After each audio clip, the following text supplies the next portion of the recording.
On this episode, we're going to review New Japan Pro Wrestling on day one of the road to Power Struggle, and also Impact Wrestling biggest pay-per-view, Bound for Glory. All of that will be discussed on Deleted Wrestle Zone.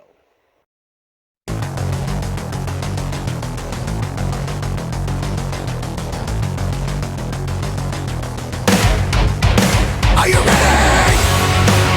Get up, get up! Get up, get up! Get up, get up! Get up, get up! Get up, get up! Get up, get up! Welcome everybody to Deleted Wrestle Zone, all things pro wrestling from AEW, NXT, New Japan Pro Wrestling, Impact Wrestling, the National Wrestling Alliance, many promotions, matches, wrestlers, and championships. I am your host, J-Rod here. Before I start reviewing New Japan and, of course, Impact, I want to remind you guys, I was supposed to do, 3 days of the New Japan Road to Power Struggle. Apparently, they did not have the days for October 24th and the 25th.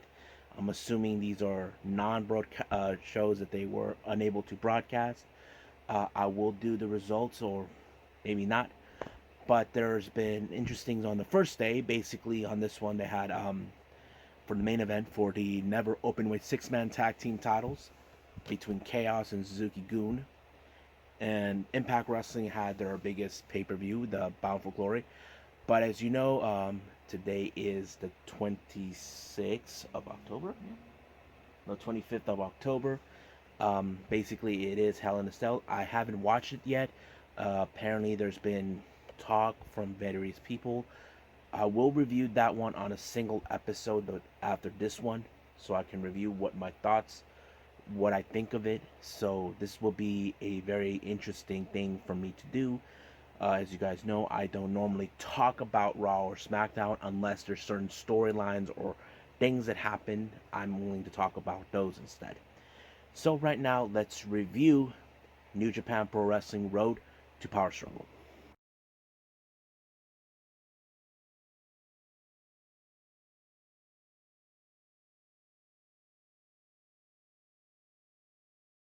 Alright, so we're now doing the Road to Power Struggle, as you know. For all you guys don't know, wait a minute, why are you calling it Road to Power Struggle? Well, they do these events that takes you to the main event that's going to take place next month, Power Struggle. So they do all these shows, and if you guys are new at this, then you will understand all of that. They have been announcing for upcoming matches. They already announced. But however, let's just talk about this particular one first day. There's no video shoot of the second or third day. If they do, I will review those. But for now, let's do this one. The first match of this show is particularly a Young Lions match. Like they normally open up with the Young Lions. It's Yuya Emura versus Yota Tsuji. These guys have been going back and forth all the time. As you know, there's always that intense rivalry within the Young Lions because they're hungry to succeed within the New Japan Dojo, which is something we know. These guys went back and forth the entire time throughout the G1. But however, they're always a winner, and always this time it became Yuya Uemura, who is one of the prominent students who I do see. I mean, his mastery with the Boston Crab is one of the best ways. I mean, he blows my mind with that similar as Clark Connors. So Yuya Uemura won this match. The next match we have is a tag team. This time is the Great O'Khan and Will Ospreay, as we call them now, or they should call themselves the Empire, along with B. Priestley, versus Gabriel Kidd, a young lion, teaming up with the Rainmaker, Kazuchika Okada. This was a very unusual pairing. I would have assumed either he would have teamed up with Sho for this one, but it didn't go that way. So he ended up with Gabriel Kidd, a young lion. I don't know what prompted him to team up with a young lion, but it was interesting. But much of this match has been focusing on Okada, both Khan and and Osprey. That's always been their main focus, to get into his head. As you know, Okada hasn't forgotten what he did to him, which is unforgivable. But as always, it's always the great Okan who gets Okada's number. But at the same time, they managed to make the pinfall on Gabriel Kidd, allowing for Khan and Osprey to win the match, which was very, very interesting. So we don't know yet if when is this new Empire faction will build, who would join them, all of that. So we'll just gotta wait and see in the upcoming weeks before Power Struggle, or maybe after. We'll just wait. Next match, we have a six-man tag between LIJ members Bushi, Hiromu Takahashi, and Shingo Takagi versus Suzuki-Gun members Minoru Suzuki, Desperado, and Yoshinobu Kanemaru. This match became a bloodthirsty fight between both Shingo and Suzuki. The reason that happened, if you guys don't recall, not too long ago, it was Minoru Suzuki who defeated Shingo Takagi at Jinju for the Never Openweight Championship, and that's what now Shingo is determined to reclaim that title back into LIJ. But the match went different way. It's, if you guys want to know, it ended up in the favor of LIJ. But however, it wasn't over yet. Apparently, there was a melee between both Suzuki and Takagi. They both went all the way to backstage. While that was happening,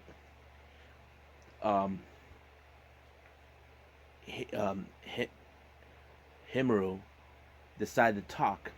As you know, during Power Struggle, they have this thing with the junior tag league. So it looks like it's not going to happen. Not a lot of junior tag teams are in the fold at the moment due to the restrictions that have been going on since the COVID-19.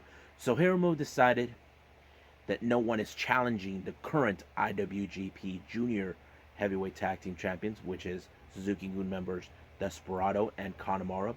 So Hiromu decided, you know what? Since no one is gonna do it, we'll do it. They'll take their shots, because they made an interesting, compelling argument with Desperado and Kanemaru. These two pictured Bushi and Himuru that they're a bunch of losers, they're pathetic, they don't deserve a title shot. But of course, Desperado could not disagree with him on that. But of course, they give them their title shot. So that is something that is going to happen. I'm assuming it's going to take place at Power Struggle.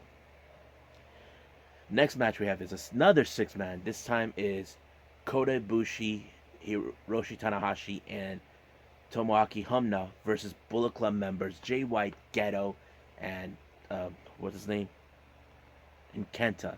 Now, there is, if you guys know, Kenta is now in the face of Hiroshi Tanahashi, who wants to challenge him for the briefcase so he can get a shot for the United States Championship against Moxley, which is Tanahashi's match that he wants to have for his 20-year anniversary.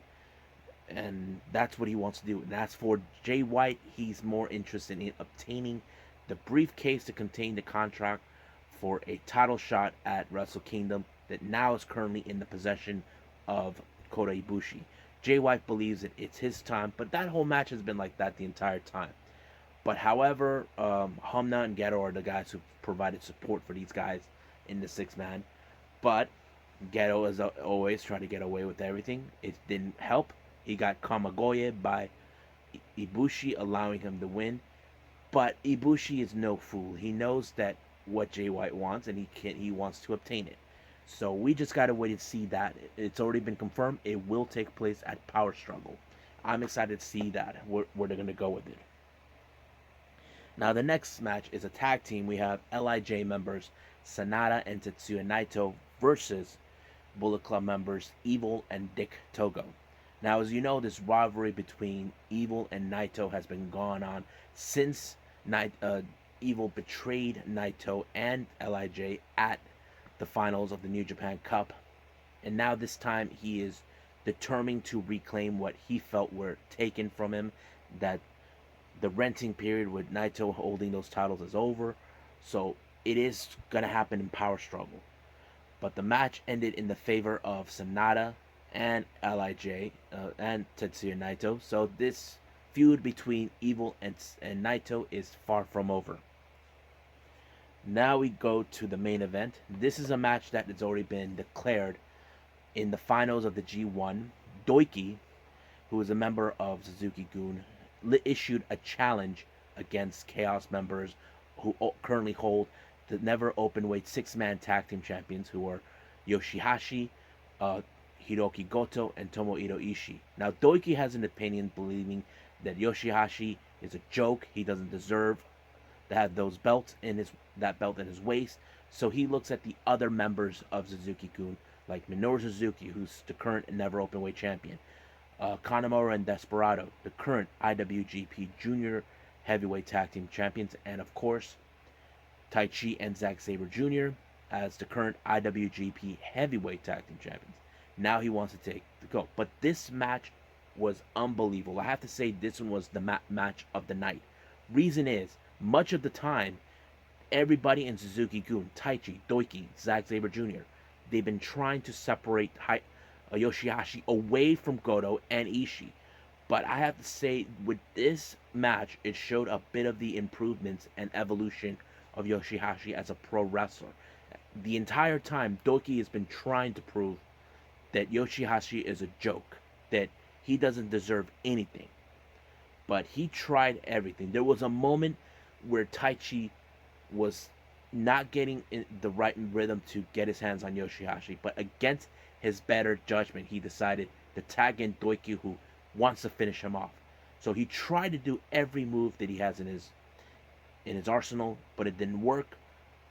But the match ended in the favor to Yoshihashi and Chaos, putting what's his name, Doiki, in that maneuver. I forgot what he called it, and of course won the match. But however, post match, Yoshihashi felt, okay, you issued a challenge for the Never Openweight six-man tag team, Never Openweight six-man tag team. That's fine. We won. We beat you fair and square. So what now he's demanding is a shot of the IWGP Heavyweight Tag Team titles. And of course, Zack Sabre Jr. and Taichi thinks you're a loser. You're pathetic. You don't deserve it. You just made a name for yourself in the G1, but you didn't win it. That's what they see. That's what I like in the psychology of the whole thing with Zack Sabre Jr. He thinks, oh, now that he is well known in the G1, he thinks he's a joke. No one cares about him. But a lot of fans do, because I've always been impressed with Yoshihashi's evolution in the pro wrestling world. But of course, in the post-match interview, both Zack and Taichi said, okay, you know what? They're pathetic. You're wasting our time. We'll just give you a title shot. And of course, for Yoshihashi's tag team partner for those titles is none other than Hiroki Goto. Now, it hasn't been confirmed yet if that match will take place at Power Struggle next month. I'm excited. If it is, I'll be happy. And I hope, Yoshihashi gets another set of belts. That is something he deserves. So I think what it is, so that's it right now with New Japan Pro Wrestling, the Road to Power Struggle. Let's talk about Impact Wrestling, Bound for Glory.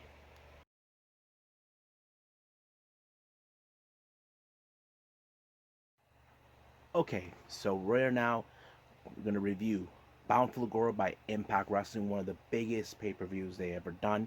So there's a lot of stacked matches we have. We have the Tag Team Championships on the line, the Knockout Championship, and X Division, the World Title. But they also have matches for the Call Your Shot match, which is 20 wrestlers from any division. It includes knockouts, tag teams, X Divisions, World Heavyweight. Anybody who wins any of those categories get a shot of the title. But however, there's a lot of things. But let's go from start to finish on this particular pay-per-view. The first match of the night was the X Division Championship in a six-way scramble match between Rohit Raju, TJP, Chris Bay, Jordan Grace, Trey Miguel, and of course Willie Mack. Now, as you know, this match was set up by what's his name, Scott D'Amore, because Rohit Raju was saying out that he has given opportunities. There's some wrestlers he refused to give the shots because he weaseled his way in. He felt that ever since before becoming the X Division champion, he felt that he was in the bottom of the food chain. So he weaseled his way to ensure he gets a championship. But this match was so intense because you may never know who was going to pick up the victory. So basically, if one guy is about to be pinned, the others have to find a way to get to the stop it to prevent it. There was no friends involved, but there were many picks who could have won it. There was, of course, Trey Miguel and Jordan Grace, two of the competitors. They haven't held that championship before. The only ones that have is, of course, Chris Bay, TJP, and Willie Mack, and of course the current champion, Rohit Raju. But that kind of went sour because Rohit Raju was playing smart, trying to ensure that he remains as champion, to ensure that the other five are no longer his problem, that there will be no one to face him, that he will hold that title. But of course, there's others that could, in the other hand, get their chance. So we just got to wait and see who will have the guts to take on Rohit Raju and take that title away from him. Now, the next match we have is the Call Your Shot Gauntlet match. Now, like I said, this is one of those matches if you have a shot to get the knockouts, tag team, X Division, and world title. So basically, that's what they have. So I'm gonna reveal who are the 20 participants. There's Rhino, Sean Davari, Larry D, Crazy Steve, AC Romero, Tennille Dashwood, Havoc, Brian Myers, Swoggle, as in Hornswoggle, Tommy Dreamer, Alicia, Kiera Hogan, Tail Valkyrie, Falaba, James Storm, the Cowboy, sorry about your damn luck, Adam Thornstone, Lester the Legend, Heath, what's his name? Sammy Callahan, and Hernandez. Now, each of these guys are good competitors. My biggest surprise was seeing Davari and Sean Spear. James Storm are two of the competitors I didn't expect would participate. No, I haven't seen Davari for quite some time. I do know he did make appearances in WWE, even encouraged his brother, who is one of the top stars down in WWE, for 205 Live, and of course maybe NXT, I'm not sure. And of course, James Storm, as you know, he was one half of the NWA World Tag Team Champions with Eli Drake. He was supposed to be with WWE. We're not sure if he's returning with Impact. That will be nice because I know that he was supposed to be there, but it didn't happen that way. We're not sure if they were going to do the whole thing with the beer money thing, which is kind of interesting. There was some interesting stipulation that took place. As you know, Rhino has been trying to get Heath an opportunity. Now, he did state it to Heath that if either he or Heath wins the gauntlet match, they both get a contract. But however, if they do not, he's out. But what Rhino did not neglected to tell to Heath, if he loses, he's gone. Which is one of those things that he refuses to tell him. But the match went great. There was some great moments. Like, for example, if you all know, Falabal stole the wad of cash from Hernandez, and he got eliminated. But however, Hernandez had to make a judgment call: either stay, fight, or retrieve his money. So he chose to retrieve his money. So he jumped over the ring ropes to ensure he gets eliminated, so he can get his hands on Falabal to get his money back. But and Tennille Dashwood was being the one person to try to avoid, but apparently he got eliminated thanks to Brian Myers. Brian Myers had done everything in his power to ensure he wins the match, but it wasn't enough. So there was great surprises, but the biggest surprise is who won the match. This guy was number one from the entire time, and somehow he survived the gauntlet match, and that person is Rhino. So he won the match, and that means Heath gets a job with Impact Wrestling. But however, because of what happened in this gauntlet match, it was just revealed after the pay-per-view that Heath Slater got injured. Don't know for sure how long he's going to be out of action.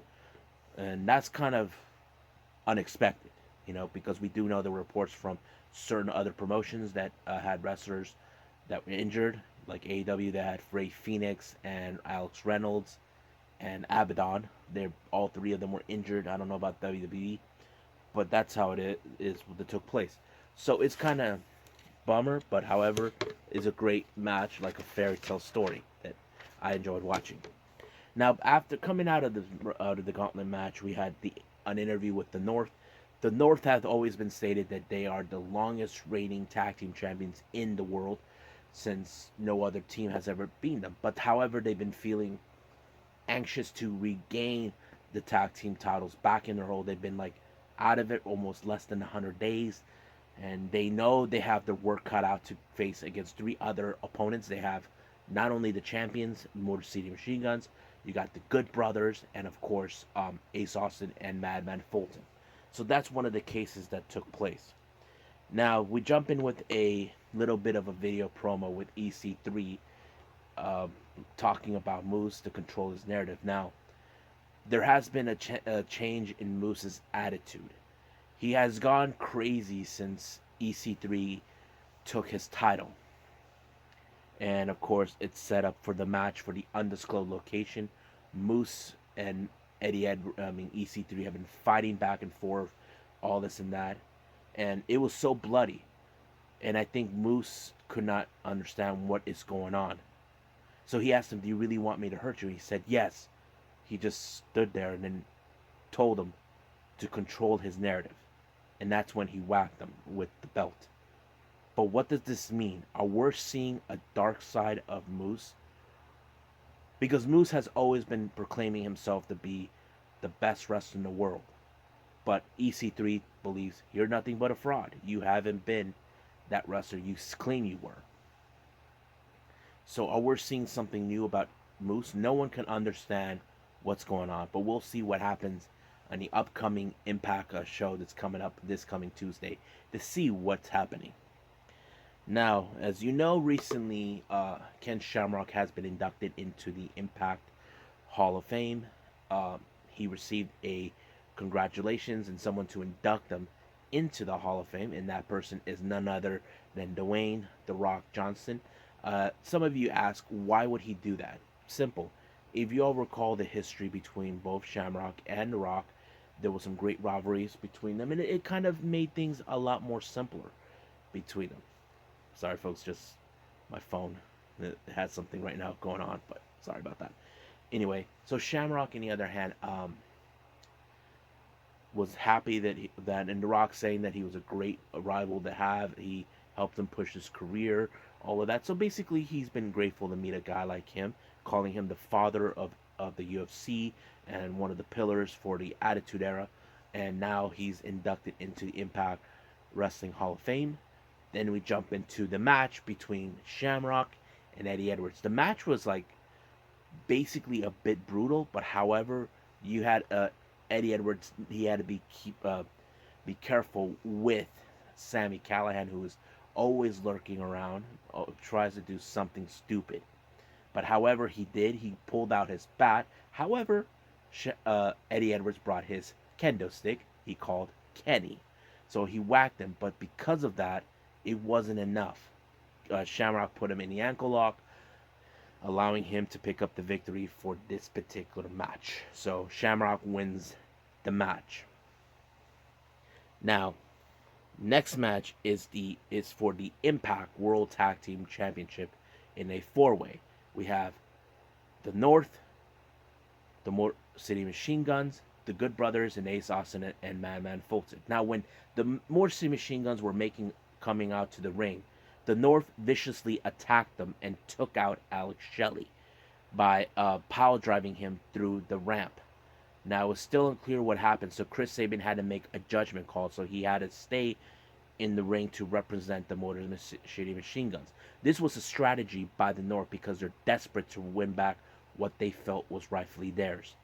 So much of that was a big strategy. But however, behind it, it's just revealed now that Alex Shelley got injured. So I'm still trying to find more information on that, and I'll review that maybe on the next episode. However, the match was so intense. Basically, Chris Sabin knows he has no partner, but he could tag the Good Brothers. I wasn't sure how this was gonna go because part of me was thinking, okay, it's either the Good Brothers or the North, and it was going back and forth on me on that one. But little did I know, it was the North, and they finally regained the title. So it was a good match. I enjoyed it. Don't know exactly what's going to happen with Chris Sabian. If he's going to, continue doing singles competitors to be involved in the X division because he's been involved in that before. So we'll see what happens in the upcoming Impact show on Tuesday and see where they're going to go with it. Now, officially, this particular match was supposed to be for the Knockouts Championship. It was going to be Deonna Purrazzo, the current champion, versus Kylie Rae. No one knows where she is. Um, uh, Behind the scenes, it appears that she got injured. There's still no specific on what happened to her. But out of nowhere, Deonna Purrazzo said that she's willing to put the title on line against anyone. But what her biggest fear she did not expect was Su Yung. Yes, Su Yung is back. Susie is not there. And out of the blue, Deonna Purrazzo was doing everything in her power. She couldn't believe it that she was totally unprepared. Even Madison Rayne mentioned that. This is something, it was unfair. But if you recall, it was Deonna Purrazzo that broke Susie's arm, which Susie is in fact Su Yung. But we'll see how that goes. But however, the match was great. Even Kimberly tries to help. She got missed in the face, and of course, Su Yung won for to another reign for the Knockouts Championship, which was a great match to see Su Yung. I don't know what plans they're gonna do with her. I'm excited to see it. But speaking of knockouts, people have been asking for this for quite some time. It's now been official. It's been confirmed. We are now having the return of the Knockouts Tag Team Championships.